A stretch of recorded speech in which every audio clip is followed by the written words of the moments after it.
Welcome back to Winners and Losers, everybody. Pumped. It's a bad week for me. It's a really bad week for me. Hamill, do you want to take us away with the talking point this week? Yes, unavoidable talking about Manchester United, isn't it, at the moment? Week on week, they find new ways to send their fans further spiralling down the football hierarchy, let's say. We'll keep this short and sweet. I'm going to start with Newcastle, and then you can unpick Manchester United's problems. Because Steve Bruce claimed his first victory over Manchester United in 23 attempts. That's right, we've just opened a show with Steve Bruce. Absolute flames. And Newcastle securing their second Premier League victory of the season and moving up to 16th as a result. Coincidentally, Manchester United also have 2 victories. Anyway, 19-year-old Matthew Longstaff scored from outside the box on his Premier League debut for the club, subsequently winning Man of the Match. Was actually Newcastle's first shot on target, that. Just to rub a little bit of salt in the wound. Although they did match United on shots in the game with 12, an improvement on the 9.5 they usually average per 90. So this was Newcastle's attack, supercharged. That 9.5, by the way, is the worst in the league. He completed the most passes, did Longstaff Jr. with 39, had the most shots on target and completed 2 interceptions to cap off an impressive performance. That latter stat only bettered by Fabian Schär's 4 for the Magpies. He's the first teenager to start a Premier League match for Newcastle since Adam Armstrong on Boxing Day in 2014. So not exactly been great at blooding youth, have they? Following the result, Steve Bruce does think he deserves a bit of a break. Let's hear from Brucey, who, had a bit of a bonus this week. I know I'm not going to be everybody's cup of tea, but the nonsense that flies around is sometimes insulting. But all you can do is roll your sleeves up and get a few results, and as you've seen, one today helps the cause. So where to start with Manchester United, because we're a shambles on the pitch, we're a shambles off the pitch, and the buck really stops with Ed Woodward. Took over the champions of England, of course, after David Gill left the club, spent 900 million and turned the champions of England into a mid-table club. Dead Woodward. How is that possible? He's overseen 4 failures of managers in David Moyes, Louis van Gaal, Jose Mourinho, and now Ole Gunnar Solskjaer. We've tried tacticians, we've tried proven managers, we've tried club legends. None of them have worked. It's time for Ed Woodward to go. The board and the owners aren't helping, and on the pitch, I don't even know where to start because we look bereft of ideas. Defensively, we still look okay, but that will happen when you actually invest in the right players at the back. But people are hammering players like Marcus Rashford. Marcus Rashford hasn't been good enough for the last 8 months, but he gets no service. He has to do it all himself. Look at the state of the midfield we put out yesterday. It's really, really below par, and it's probably a midfield of a mid-table club. Yeah, I mean, this game was very much case in point. Only Scott McTominay laying on a single chance in Manchester United's midfield 5. Rashford did not have a shot, but did create 2 chances for his teammates. Absolutely harrowing stuff. 17 points in United's last 16 Premier League matches. So the title of this video, when Temps gets his grubby little mitts on it, will no doubt be something sensational about Manchester United. You mentioned the teams. You mentioned the managers that came before Solskjaer. Is it gradually getting worse? I'm not seeing the tactical blueprint that he was supposed to usher in. Well, the thing is, I said it on yesterday's Sunday Vibes, I just don't think anything changes if you change the manager. I just don't see it changing. And he is currently in a situation where he's trying to deal with 3 different managers' squads of bloated contracts and terrible wage structure. He's cleared a few of them out and he hasn't brought the right people in. He's not the best tactician, but I just don't see any manager doing any different. I think you could put any manager, barring maybe Pep and Klopp, in the world into this team, and I think you'd be seeing the same results. I just don't know where to go. I'm not sure. Maybe Poch certainly gets more out of the attack. I mean, he's got his own problems at the moment, which we're going to discuss a little bit later, but 15 goals in your last 18 competitive matches. Your worst run since 2007, and even then, after that blip in 2007, you scored 44 in your next 18. So that is a recovery of Fergie proportions. It's not going to happen here unless Mason Greenwood turns into 11-12 Lionel Messi. Yeah, all over the place. And you can see why David De Gea was so sort of down and devastated after the game. What's missing at the moment? Everything. I think a lot of things to improve. They were with the team today. Like I said before, I don't know what to say really, but just keep trying, keep fighting, keep improving every day. Because I don't know what is happening. Come on, we cannot score even one goal in 2 games. It's difficult to say something. Sorry to the fans. We will keep fighting for sure. We will come back, but at the moment we are in a difficult situation. Right, moving on to some slightly better news. We're doing Brighton as our first winners. This was sent in by BHA Fred, because they gave Tottenham a bit of a spanking. Yeah, they ran out deserved victors against Tottenham at the Amex, scoring 3 without reply, which actually amounts to 37.5% of their total goal haul for the season. Sunk Spurs, didn't they? And it didn't take them long to get going. Neil Maupay opening the Seagulls account after 2 minutes 30, which I believe is their fastest Premier League goal ever.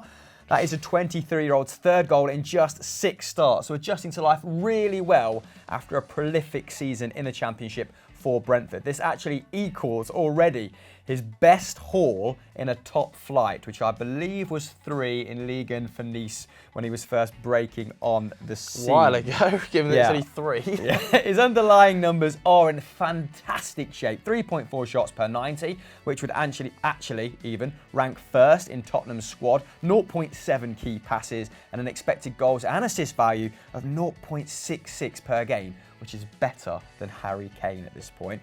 Other standouts in this game include Aaron Connolly, who became the first Irish teenager to score a Premier League brace since Robbie Keane in 1999. Wow, If name you to can live up tell to. us, yeah, if you can tell us who that was for, then again, Joe will follow you once more. I won't. And bringing talent hasn't really been something that Brighton have done very well in the modern era. Connolly's actually the first teenager to score a league goal for them since 2014. Class. It's just been Glenn Murray. He was brilliant on the day, man. He was so good. He was active, wasn't he? He was everywhere. Fearless as well. And this game is the first time Brighton have scored 3+ goals in a Premier League home game since December 2018. So the fans have been waiting for a performance like this all year, and they've got it. Let's see what manager Graham Potter had to say about his Irish prodigy. I thought Aaron gave us an extra dimension, but that's what his qualities are. He wants to run towards goal. He wants to threaten the back of defenders, and he wants to score. So if you've got that threat, then you can spaces open up in front of their back line, which is also important for us as well. On the flip side, though, for Tottenham Hotspur and Pochettino, this was pretty much as bad as it could get, especially given that horrific result midweek against Bayern Munich and crashing out of the League Cup against Colchester a couple of weeks ago. They were horrendous on the day. It is hard to pinpoint just where it's gone wrong, but my God, has it gone wrong for Pochettino. I feel like he has lost the dressing room at this stage, and I just feel sorry for him because I don't think he should be sacked. That's my opinion. I'm in agreement. But he should probably leave. You know, he's been so poorly backed. He's had to put up with so much shit at that club, and he's done so well. It's just a shame he didn't leave in the summer on a high. Only so many times you can reinvent yourself, baby. Look at Klopp's 7th season at Borussia Dortmund. It might just be time for pastures new. And I think a few of those players, their heads are at other clubs, which is such a bog standard pundit thing to say, but how can their performance, how can Eriksen's shots, key passes fall off like this? Yeah. Halve over the course of 8 games? It's boggling. And I look at that back line, I think there's massive problems. Jan Vertonghen last year of his contract, Alderweireld last year of his contract, Danny Rose, they tried to sell him to Watford, Kieran Trippier went to Atletico. Like, that has been the heart of Pochettino's side, really, and it's all falling apart. They've conceded 36 shots over the last 2 games. They're currently shipping 17 shots per game on average in the Premier League, which is just horrendous given, like, if you put that into context, that's 2 worse than Newcastle. Wow. I mean, his first season there, maybe first 18 months, the defence were very suspect, but his best sides have been built on the back of a very, very strong defence. Yeah. And there is just no strong area in that team right And towards the back end of the season, they were struggling as well last year. And I think at the time everybody was like, oh, that's probably because they're trying to concentrate on the Champions League. They're putting everything into the Champions League.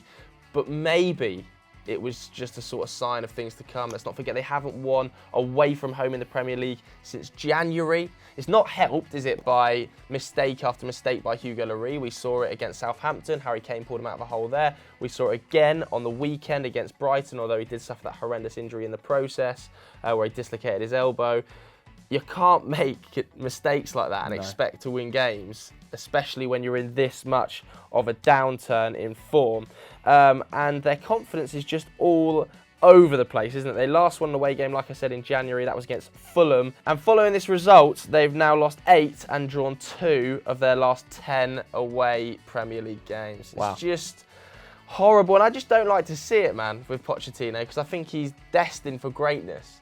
And it's just kind of going wrong, and you know what's going to happen. He's going to go to Real Madrid and he's going to be an absolute fiend over there with the right investment, because he's had to put up with moving stadiums being delayed, playing at Wembley, no signings for 2 summers, and now we're like, oh, you know, there's problems. No, there's problems. Pochettino's been dragging them through. I feel sorry for Poch. I don't feel overly sorry for Tottenham, but either way, they're in a mess. They are 17 games they've lost, and they've won 17. In 2019, that is. Weird way to end it. First losers then comes from, Frederick and the Saints. They're not marching, they're not even walking, they are falling down a table, aren't they? Oh dear, 17th in the league under Ralph Hasenhüttl at the moment, and thumped 4-1 at home by Chelsea on the weekend. A Chelsea who are in somewhat of a hot streak, you have to say. Everything they hit goes in the back of the net right now. 4-1, and the XG had it down as 1.2 to 1.8, so slightly flattering. But, you know, Tammy Abraham is in an unbelievable vein of form, as is Mason Mount. We saw Kante chipping in with goals as well. What a deflection. What a deflection. But Southampton, they're just a little bit of a mess. They're over-reliant on Danny Ings to score goals, and Danny Ings looks like he's lost about 3 yards of pace. That was his 3rd goal of the season on the weekend, and he pretty much exclusively now scores against the top 6. I think 6 of his last 7 goals have come against top 6 opposition. That's the classic top 6, by the way, not the current top 6. And they are just in a terrible, terrible vein of form. They've now lost 3 consecutive Premier League games, the first time since Mark Hughes was at the club, and that was Ralph Hasenhüttl's heaviest ever defeat as Southampton manager at home as well. They've taken 1 point from their last 4 Premier League home matches, losing 3 and drawing 1 in that time. Just problem after problem. I look at that squad and my reaction is just, ugh. Deary me. Poor old Ralph. Lack of investment in the summer. Still not got a striker in. And where do you go from here? Let's just hope Genpo is an absolute don. Yeah.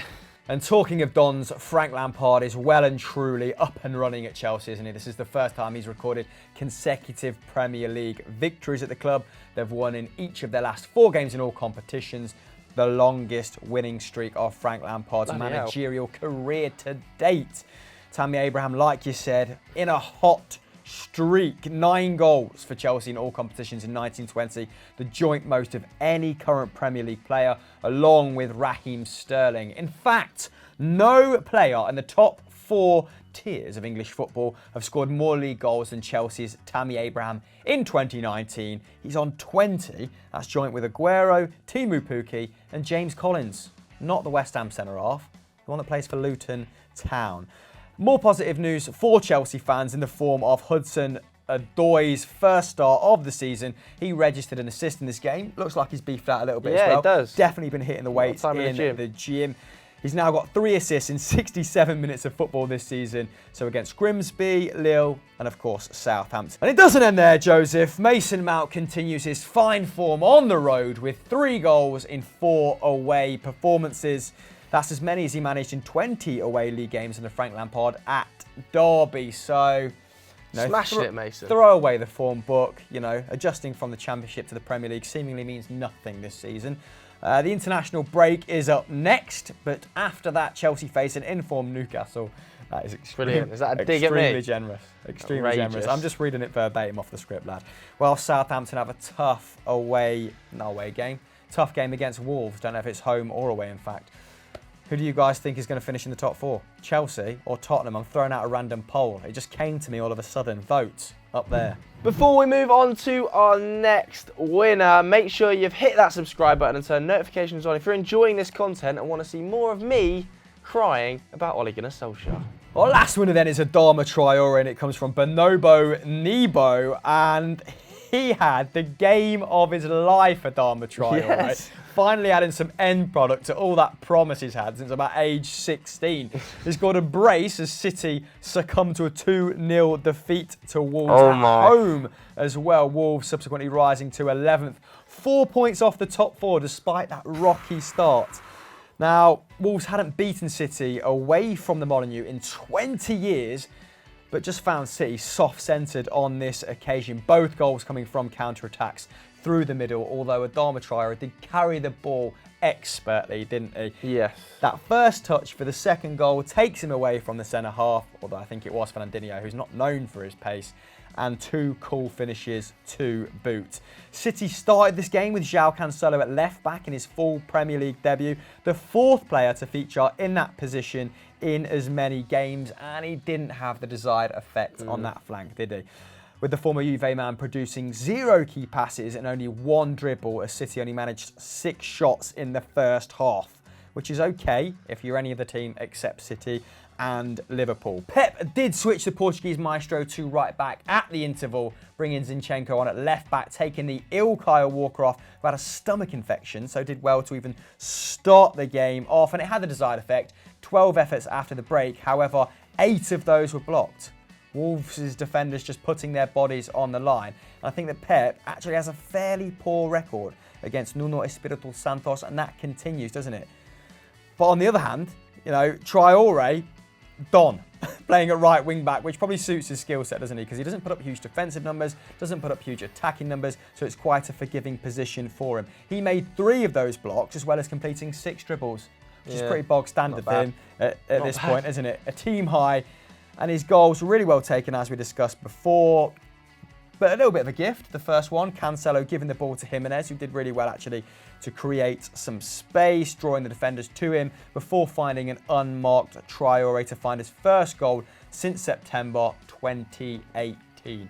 Congratulations to him. Yeah. But a really, really flat performance from City. Yeah, and Wolves will capitalise on that sort of performance. They are big 6 killers, aren't they, really? They've beaten all of the big 6 across the last season in the Premier League, except for Liverpool, although they did beat Liverpool in the FA Cup in that time as well, didn't they?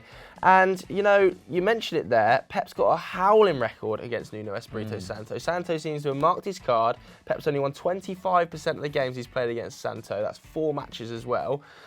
I think it's the third worst record he's got. I think Jurgen Klopp, he's got a 22% win record against, and Ronald Koeman, somehow he's got a 0. He's never beaten Koeman. Can't handle the crossing game. Yeah, which seems like a bit of an odd one. But yeah, Manchester City struggling somewhat at home. They've dropped 5 points in their opening 4 home games this season. Let's not forget, they only dropped 3 points at home in the entirety of last season. And that kind of is summarised by them conceding 1.5 expected goals in 3 of their 8 games so far this season, which you never associate with a Pep Guardiola team. I mean, Otamendi feels like the common denominator. It does, but it's happened 3 times in it. 8 games. It happened 4 times in the whole of last season. Wow. Which is worrying. And yes, Otamendi is a problem. Injuries are a massive issue for Pep right now. He's without his best centre mid, he's without his best centre back, he's without his game-changing winger.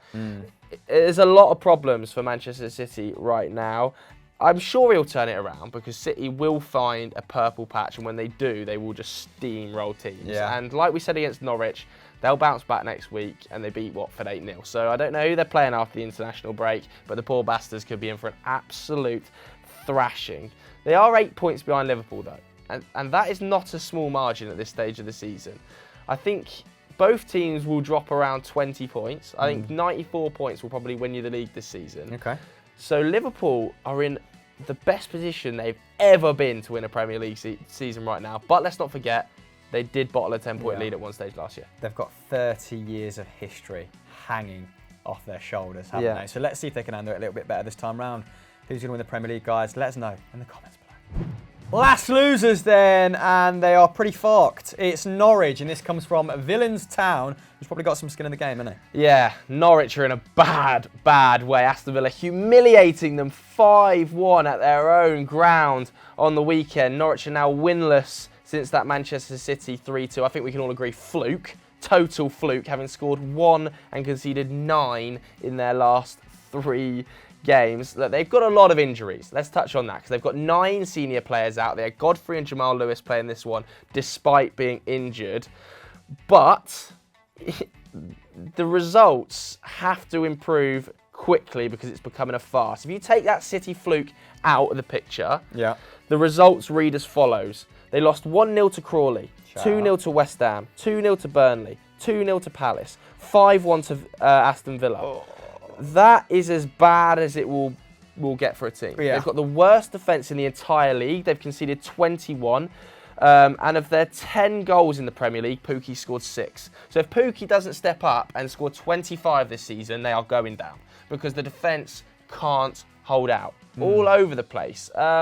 The game itself was a bit of a stunner. 43 shots combined in the match, which is ridiculous. Norwich had 21, Villa had 22. There were 28 shots in the first 45 minutes, which is the highest in any Premier League game ever. I don't mind if a team is that bad as long as they're entertaining. So at least if you went, you're in for an absolute treat of a match. The overall XG had this game down as 2.3 to 3.2 plus a penalty as well. So an absolute stunner. But Norwich, if you're conceding on average over 3 goals a game, you are going to get relegated at this stage. And I'm fully aware that you've got injuries, but dearie me. And I almost felt sorry for Daniel Farke in his post-match presser. Tough day for us and of course disappointing result, but if I'm really honest, I can't blame my lads today too much. So many problems came together today, and if I'm really honest, we tried to create another miracle and to fight against all odds and to be there with another surprise. But if I'm honest, so it's difficult to surprise on a weekly base because otherwise it wouldn't be a surprise anymore. It would be quite normal. This was a huge victory for Villa though, wasn't it? Who have been struggling of late themselves, winning just once so far this season prior to this game. They became the first promoted side to score 5 goals away from home in a Premier League match since Bolton at Leicester way back in 2001 when Zach was still in nappies. Wesley also under massive pressure coming into this game. Their big money signing in the summer. Just 2 goals in 7 matches, but he bagged 2. Should have had his hat-trick, but missed the penalty. It wasn't the worst penalty. It's a decent save. The rebound was dodged though, wasn't it? But the rebound, not the best. He's becoming increasingly vital to this Villa side, isn't he? Aside from his goals, he acts as a focal point. He brings a lot of players into it, like El Ghazi on the wings. And his expected goals and assists per 90 so far is 0.66, which is mightily impressive for a side that have just come up. Grealish in this game as well was like vintage Iniesta. Did get his first goal of the season, took it very well indeed with his left foot. 2.5 key passes per 90, the 5th most chances created in the league so far. So his actual endeavours probably warrant a bit more output, don't they? And I do think he's a wonderful little footballer. Defensive contribution could improve, but does that need to happen when you've got marvellous Nakamba in the side? The man's an absolute unit. Gives the ball away just so he can win it back. 5.5 tackles and interceptions across the last 4 league games, 1 key pass, 1 dribble, and 45 passes per 90. Really useful numbers to have at the base of midfield, especially when McGinn refuses to pass it short and does nothing. He is unreal. Nothing defensively, and probably completes more dribbles than short passes every game. He's so good. Yeah, what a technician, but you just have to leave him to do what you want, and Marvellous Nakamba will pick up the pieces. Douglas Luiz as well, just making a habit of scoring worldies. Just loves that finesse from distance with with his right foot into the top right, doesn't he? His 2nd of the season and an absolute rocket. Yeah, and thank God he got rid of that hair. Yeah. Those ridiculous white cornrows binned off. Bit of a glow up as well. He's got rid of the Abel Xavier. Yeah. And he's moved on to just some standard cornrows. Should Joe get ginger cornrows? What? Let us know in the poll above. So that's it for this week's episode of Winners and Losers. Make sure you head over to ERU right now, though, because you will be discussing with Patrick Van Straten. Oh, a lot of European football. I mean, Barcelona, for one. Eden Hazard scored his first goal, didn't he? So, all the big clubs with the big man, Patrick Van Straten, like you said. See you later. Bye.